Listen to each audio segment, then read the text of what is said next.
month early. He was diagnosed with dextrocardia, situs inversus, pulmonary atresia, a ton of different things. And he also was asplenia, so he had no immune system.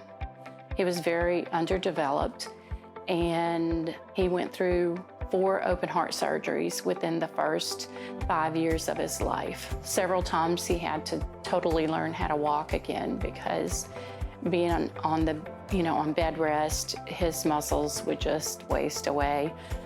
I remember having birthdays in the hospital room. We had a piñata because I couldn't leave the hospital because it was too much of a risk to go to like a Pizza Hut for a birthday.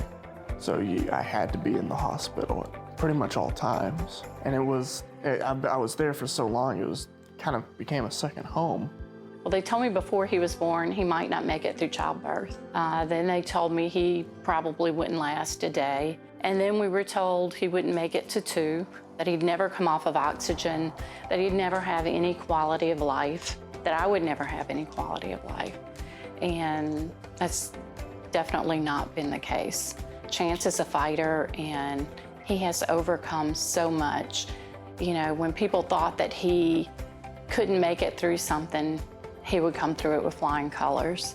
As soon as Chance gets listed for heart transplant, we have to be within 4 hours of Vanderbilt Hospital in Nashville, Tennessee. Living in Louisiana and getting a heart transplant in Nashville is not an option. We have to relocate. So he and I are gonna relocate to wait it out, to wait for the heart transplant. And along with that comes added expenses, the same expenses basically that we have here, but we'll have them there as well. The hospital told us that for each year that we're there, we need to have $30,000 put aside for expenses, for living, for rent, for housing, anti-rejection drugs, anything that isn't paid for by the insurance, we'll have to come out of pocket with.